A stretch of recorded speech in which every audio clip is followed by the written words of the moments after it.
Sorry, Kenzie. It's okay. The only thing I went over so far were the four terms in the very beginning, and I'll go back since you were on, and I'll go back and define them for you. Okay. Um, Kinesiology is the study of human movement. Biomechanics is the study of mechanical principles that relate directly to the human body. Kinetics is the forces that cause movement, and kinematics is time, space, and mass aspect of a moving system. Okay. You will see those four terms again throughout the semester, and they will be on the exam. Okay. Okay. Mhm. Then we went over descriptive positions, anatomical and fundamental. Do you have your book? I do, yeah.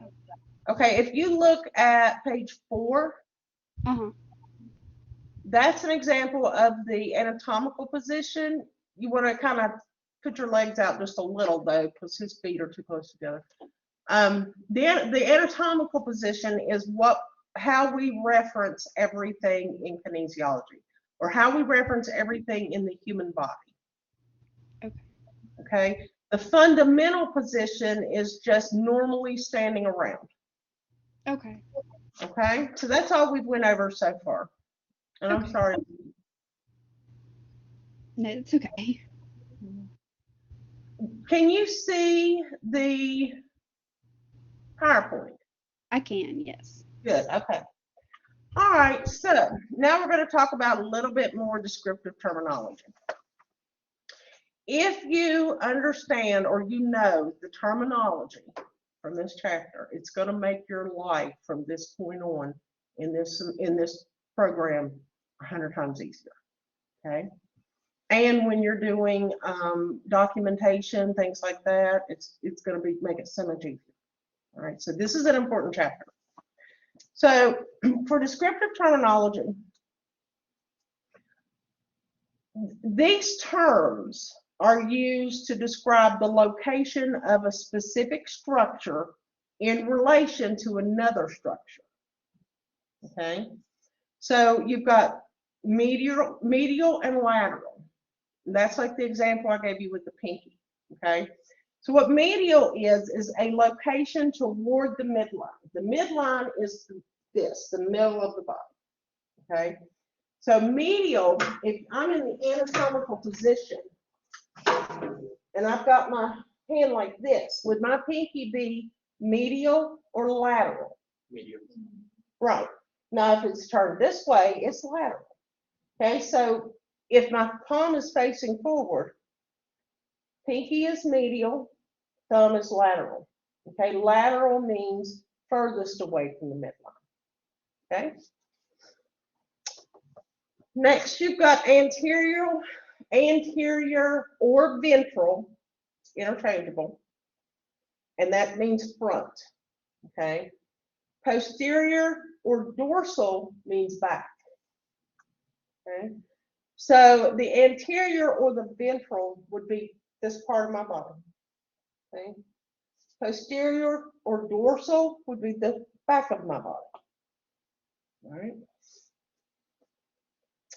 So the next ones, these terms that we're going to go over are used to describe the location of extremities. All right. Distal. Does anybody want to take a stab at what distal means? This is the farthest away from one. Farthest away from the trunk. Okay, so this is your trunk. Distal would be furthest away. What is the structure that is furthest away from the trunk of the body? My fingers, right. So distal would be my fingers or my phalanges.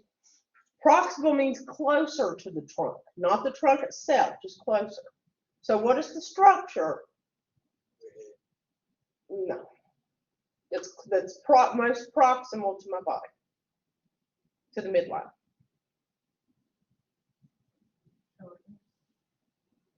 Okay. Your shoulders. And I will be giving you all some terms to kind of test you out on this. So next you've got superior and inferior. And anybody want to take a stab at this? What does superior mean? Yeah, Right. higher and lower. Right. One body part is above another body part. Okay. So then that would mean that inferior means what? Below. One body part is below another body part. Very good. So would my nose be superior or inferior to my mouth? Superior. If I'm doing a headstand, kidding. I had to do that one. It said if you're doing a handstand, what is blah blah blah. And Good then thing you had to everything like was set flip up. them around or something. Yeah, no, that ain't happening in here. No, it was just a picture, but it was a lot to figure it out. I have a funny story about when I did CrossFit, was trying to do handstand push-ups. That's for another day. All right. Cranial means head. Okay. Caudal means tail. So if I say development happens in a proximal distal, cranial, caudal way, what does that mean?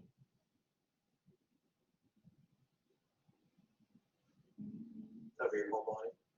So development of the body, of the body structures in a baby starts out as it develops first proximally, then distally.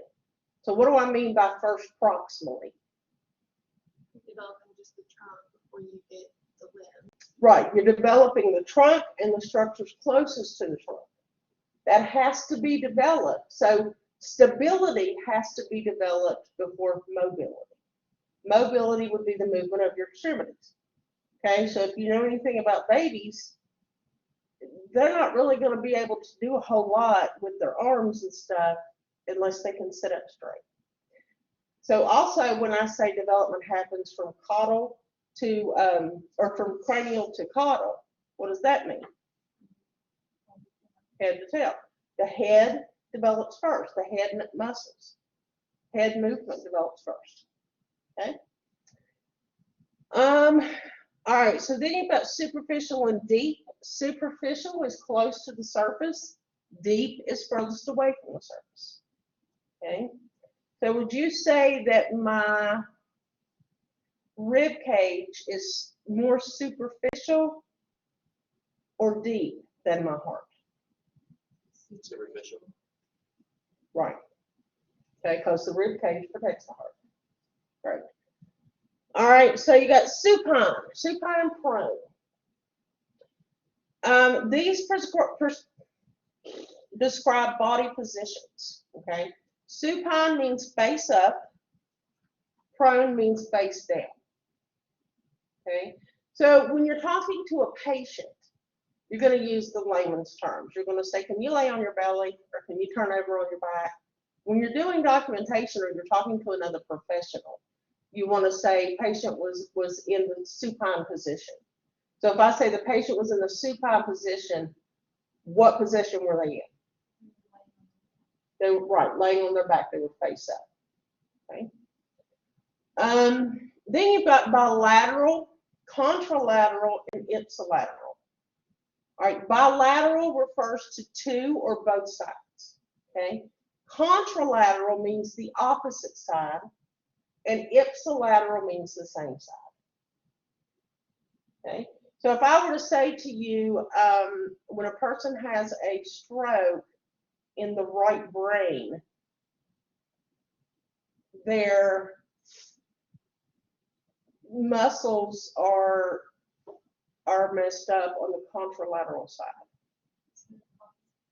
Right. Okay. Good job. Kenzie, you with us? I am. Yeah. You have any questions? Not right now. This is a pretty straightforward chapter.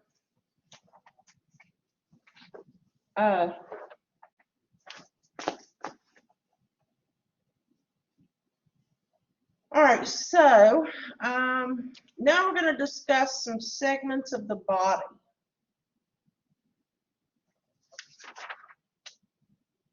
And the body is the different segments are just the upper extremity and the lower extremity. Okay, so the upper extremity would be arm, forearm, and hand. Lower extremity would be the thigh, leg, and foot. Okay, those are your two segments of the body. Then you also have the trunk, the neck, the skull. Okay, that's more segments. So the trunk includes your thorax here and your abdomen. Okay, so cut off the legs and cut off the arm. There's your trunk. Okay, then your neck is another segment. Your skull is another segment.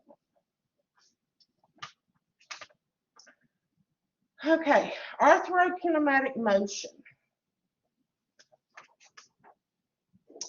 We're going to talk about two types of motion, linear and angular. And this will make more sense as we go along, as we go on, as to why we need to learn this. But right now we're just defining stuff, okay? So linear motion is motion that occurs in a straight line from one point to another, okay?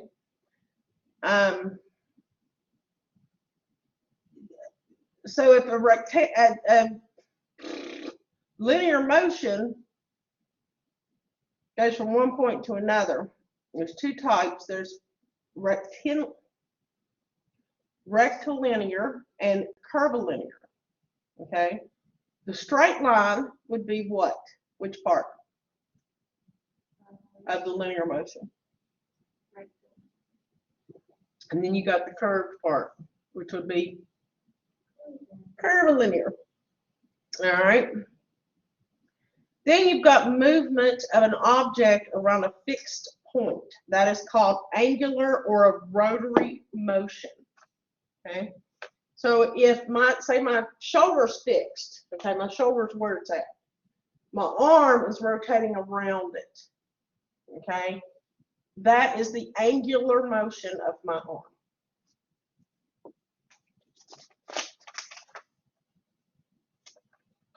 Okay, now we've got joint motion or osteokinematics. Okay, so you want to remember the terms arthrokinematics and osteokinematics.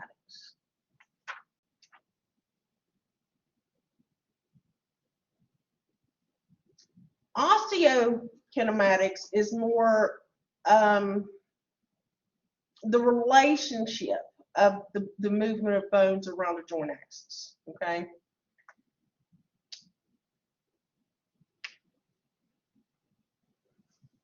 So the osteokinematics are going to include your flexion, hyperextension, extension, palmar, plantar flexion, things like that. So the joint movement that occurs around a synovial joint is called osteokinematics. Okay? So arthrokinematics is more the bigger picture. The osteokinematics is more the detail. Okay?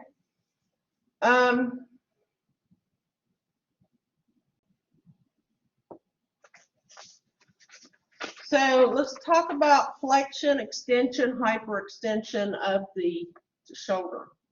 Okay? Flexion of the shoulder is your arm goes straight in front of you, up to the side. Turn to page 9, Kenzie. And that will be your movements, okay? So flexion of the shoulder means straight up. A flexion really means decreasing the angle of a joint. Okay, so anytime that you see a decreasing of the angle of the joint, that's flexion. Increasing the angle of a joint is extension. And then going beyond that is hyperextension. Okay, so this is shoulder flexion, This is shoulder extension, and then beyond that is hyperextension. All right, then you've got, with the feet, palmar and plantar flexion, which I don't do feet. I'm not a PT. But we have to show. So plantar flexion, if you look, the bottom of your foot, how many people have heard of plantar warts? Plantar warts occur where? Bottom of your foot, okay? Plantar flexion is pushing your foot down toward the floor, okay? Dorsiflexion is going to be the opposite. Pulling the toes back towards you. That's dorsiflexion. Plantar flexion is pushing the bottom of your foot down towards the floor, and dorsiflexion is the opposite. All right, next we got palmar flexion. So if you look at page 8, palmar flexion is like this. That means you're just pushing your palm toward the floor. Okay, or if you're, so let's just in the anatomical position, sorry. Palmar flexion would be pulling it up, because it's going to look like this. Okay, so if you're in anatomical position, it's going to be like this. If you're trying to look like the book, just turn your hand over. Okay. Dorsiflexion is just going to be the opposite. Okay. And that's in your palm. You can also call it wrist flexion, wrist extension. It's also palmar flexion, dorsiflexion. In here, we're going to call it flexion extension. But just know those two terms, dorsiflexion and extension, when it comes to the feet and the palms, are interchangeable. Okay?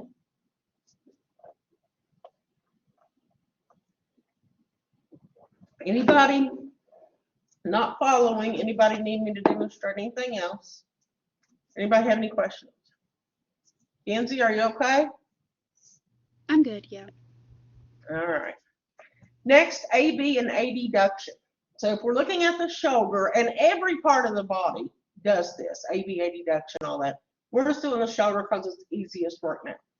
So abduction, if you take something away or grab something from someone, what are they doing to it? Let's say someone steals your child. Abducting it. Okay, so abduction is taking away from the midline of the body. Adduction is adding it back. So they took your kid away and then they brought it back. Or you do the jumping jack. Yeah, jumping jacks are, which would be my 8-year-old. They took him away, he talked him to death, they brought him back. It got so bad the other day, I thought, usually I don't say anything when he talks so much. But the other day, he just would not shut up. And I said, can you please shut up for 5 minutes? And my dad, we were at Cracker Barrel, my dad said, just 3 minutes. He just said, talks all the time. Okay, then you've got horizontal. So which way is horizontal? This way, okay? So regular AB adduction, what does that look like? Okay, that's not regular. What's regular look like? Regular AB, right. Horizontal AB adduction looks like this, okay? So if I'm doing this, this is horizontal abduction, okay? I'm taking it away. If I'm bringing it back, I'm adding it, but I'm doing it in a horizontal plane. So the field goal is good, and then the field goal is not good. Yeah. Okay, work. However, you got to remember. Sounds good. Okay, then you've got radial and ulnar deviation, okay? So the radius is another word for thumb, which is also where you always take the radial pulse, okay? Honor is another word for pinky. Deviate just means to go back and forth. Okay, so if you're assuming the anatomical position, radial deviation is going to be like this. Honor deviation is going to look like this. Okay, so you're going to be moving the radial side up and then moving the honor side towards the midline. Okay, everybody good? We got more. Y'all all right, Kenzie? Yeah. All right. Next is lateral bending. Okay. Lateral bending is simply bending to the side. Oh, God, that feels good. Stretch like that. All right. Circumduction, if you look on page 9, circumduction is just a rotational movement. Doesn't occur on any plane, on any axis. It's nonlinear. Okay, but it's just circumduction movement. All right, then you've got medial and lateral rotation and a spinal rotation. Find the pictures. Page 10.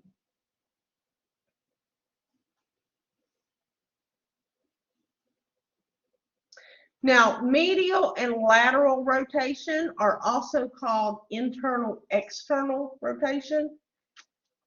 That's the way I learned it, internal-external, so that's what I'm used to saying, okay? But anytime you see medial or lateral rotation, just know that they're referring to internal-external. All right, so medial rotation of the shoulder, okay, here's your shoulder. Doesn't look like it's an actual shoulder movement, but it is. Okay, medial rotation, you hold your arm out like this in 90-degree angle and you bring it down.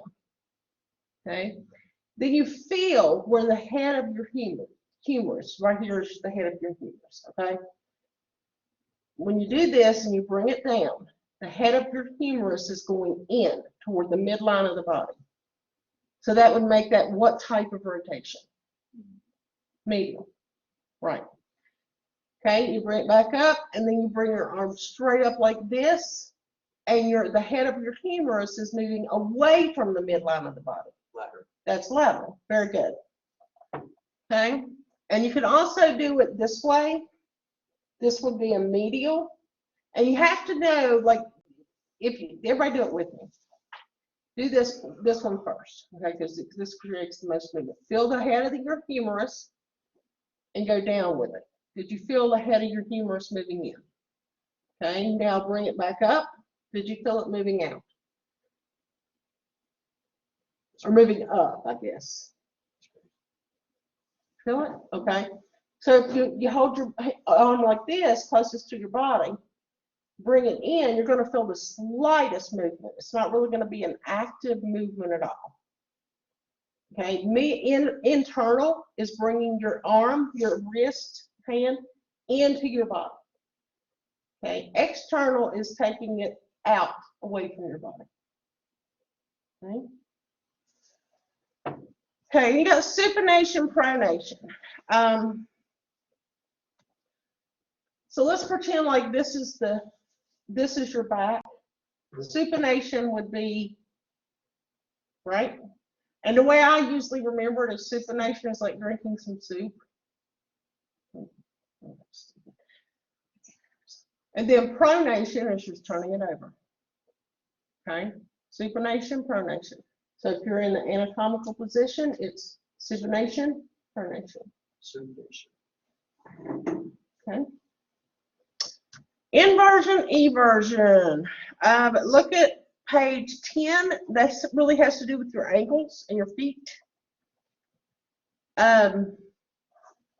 Inversion is when you lift the toe, your great toe, big toe, up off the ground, and the inner part of your foot is toward the ground. Eversion is the opposite way. Eversion is where your toe is hitting the ground. Okay? Then protraction, retraction. Great way to remember this one. Okay, so you got, and this has to do with your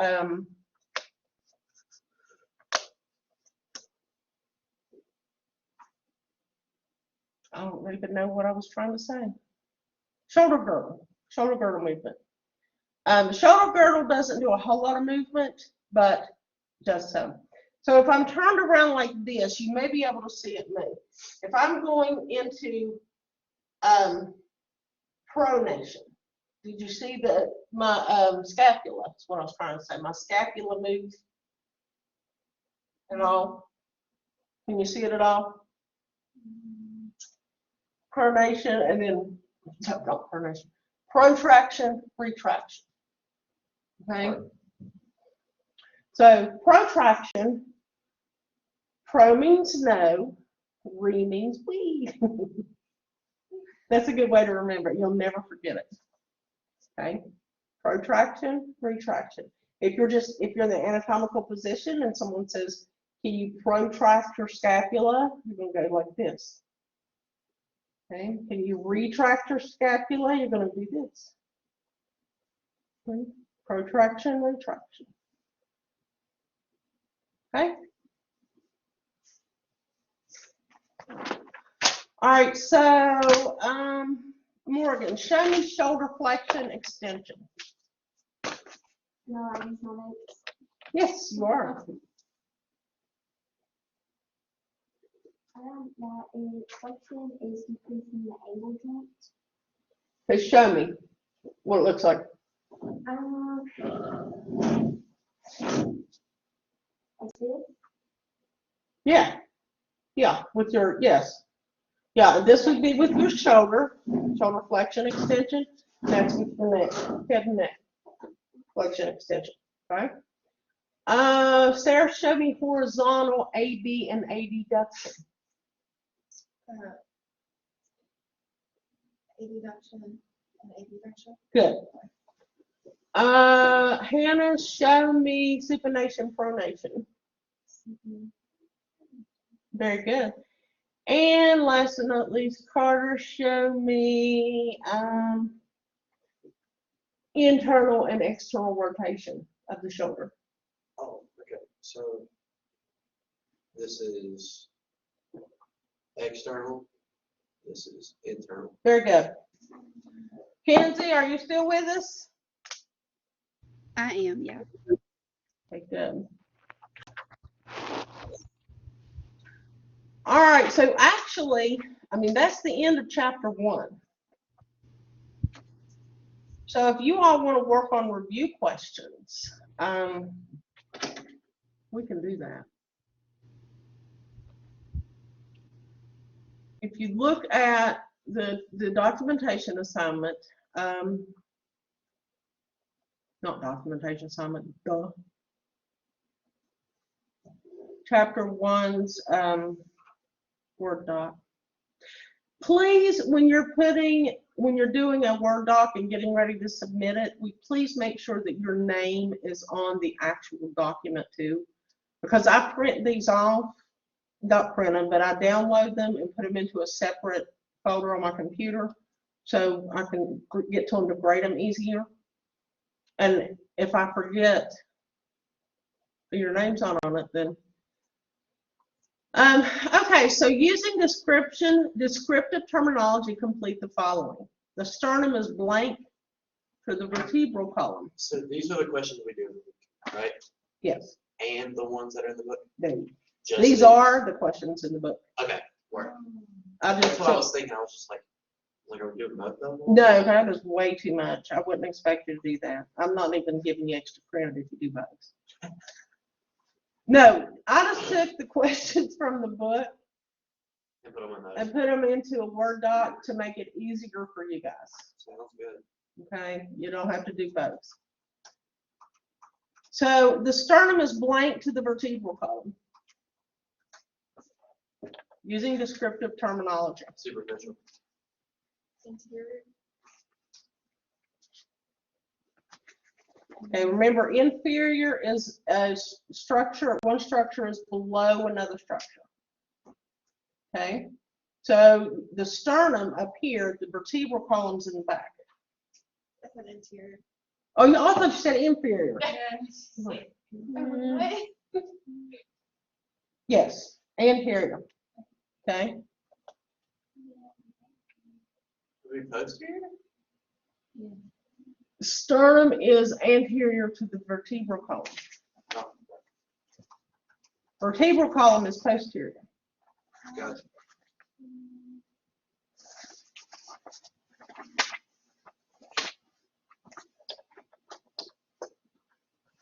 All right, the calcaneus is on the blank portion of the foot. The calcaneus is your the heel bone. So what portion of the foot is that on? We're looking for proximal or distal. Proximal. Right. Proximal portion of the foot.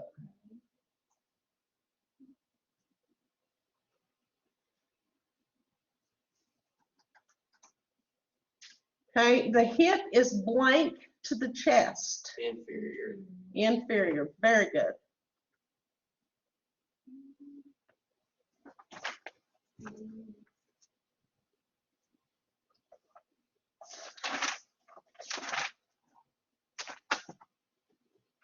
Okay, the femur is blank to the tibia. Isn't it lateral?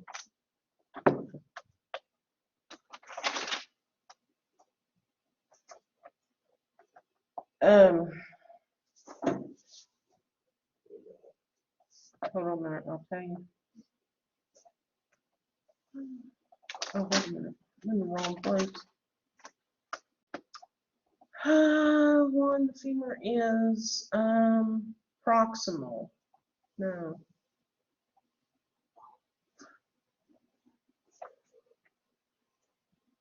Yes, proximal. The femur is closest to the trunk. Okay. Okay. The radius is blank on the side of the forearm. Lateral. Very good.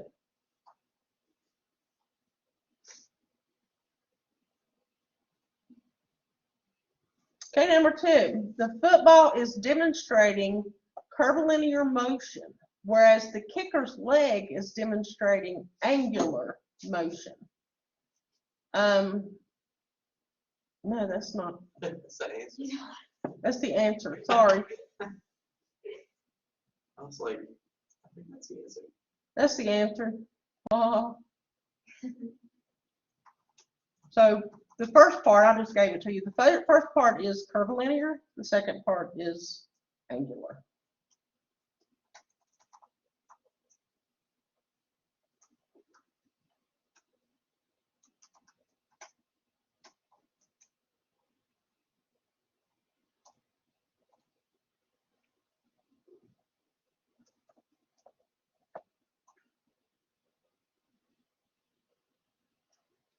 You with us, Kenzie?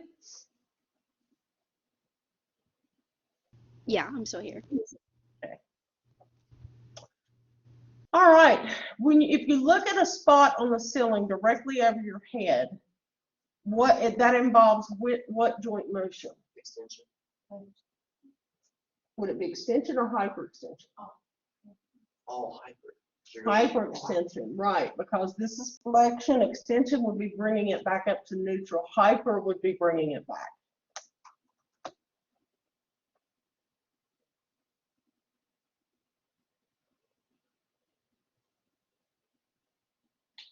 Okay, putting your hand in your back pocket, okay, involves what shoulder joint rotation? Okay, so I'm just standing here. I'm standing here like this, okay, and I'm moving my shoulder, my hand to my back pocket. What is my shoulder doing? Popping's what it's Lateral doing. rotation. Huh? Lateral rotation. Medial, internal. Oh, Okay, so if you have to, feel your shoulder joint, I just went down. I didn't go yeah, and over. then bring it over. And where is the head of the humerus moving? You can barely feel it, but it's doing it. Mine just pops every single time I move.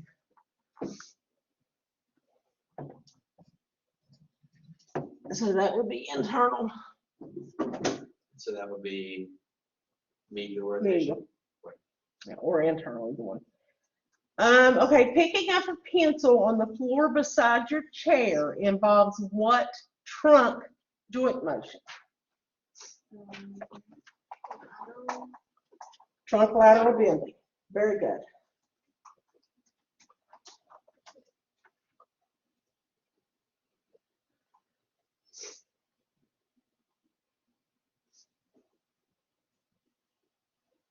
All right, yeah, put your right ankle on your left knee.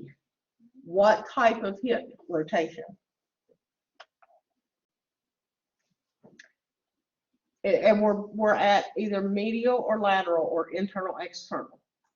Would that be a lateral or an external or a medial and an internal?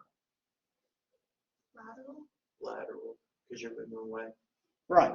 Lateral movement, lateral rotation.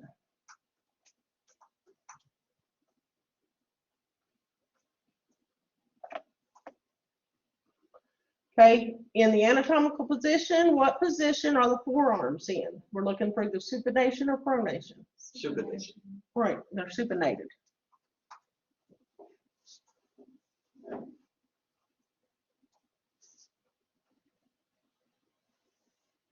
Okay, if you place your hand on the back of a dog, that is referred to as placing it on what surface? We're looking for dorsal or ventral. So the dorsal of the dog. Yes, dorsal of the dog. If you're placing your hand on the back of a person, what is it referring to? The posterior. Posterior. Good.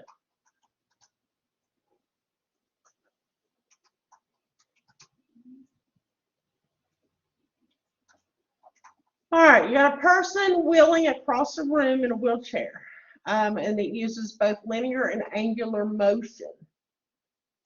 Describe when each type of motion is being used. If you're propelling in a wheelchair, Angular is when you're moving arms. yes. Medial. Angular would be to propel the wheelchair or to propel the wheelchair.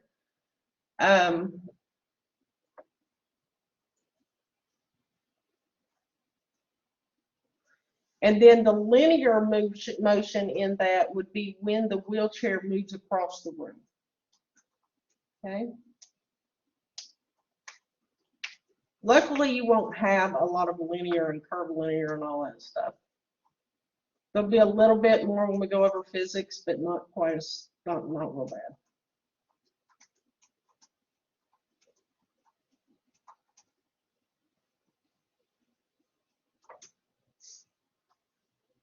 Okay, a person wheeling across, oh, we already did that. A person lying on a bed staring at the ceiling is in what position? It's trending. Anatomical. Lying in the bed, they're lying on their back, staring at the ceiling. Fundamental. Is it supine? It's supine. Oh, that's right. Hannah was right. I gave her a look that made her second guess herself. Yeah, you were right. It's supine. It's trending. When you know, you know. Okay, when touching the left shoulder with the left hand, is the person using the contralateral or the ipsilateral side? Ipsilateral? Right, because it means same side.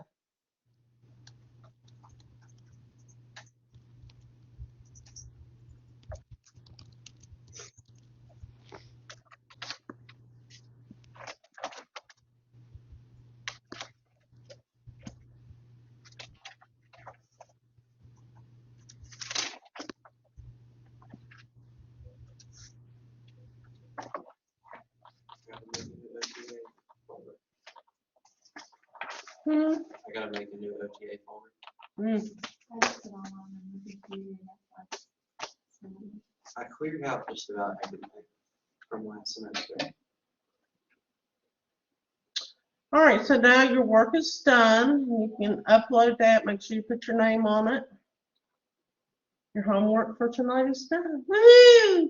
Yeah, Now I won't have you all again next Monday. You won't be coming to class. I will be sending out the information on the video for you all to watch from home.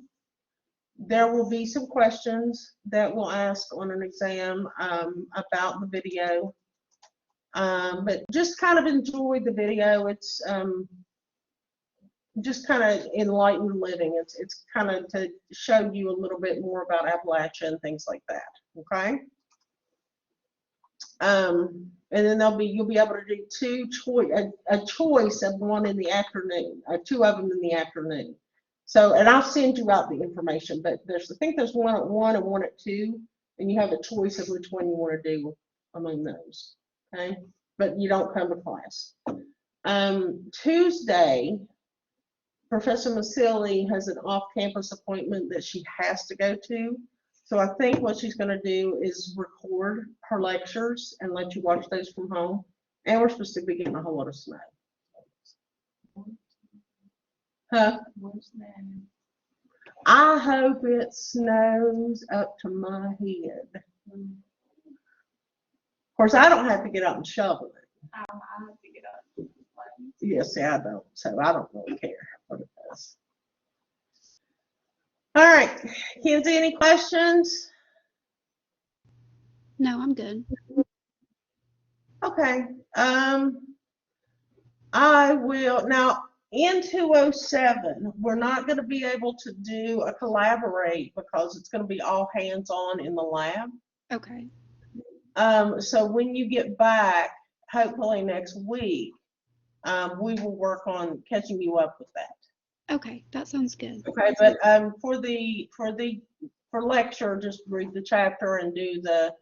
Oh, you've already done the handouts. Just read the chapter. Okay, that sounds good. All right, see you later. Thank you. Bye. Bye bye.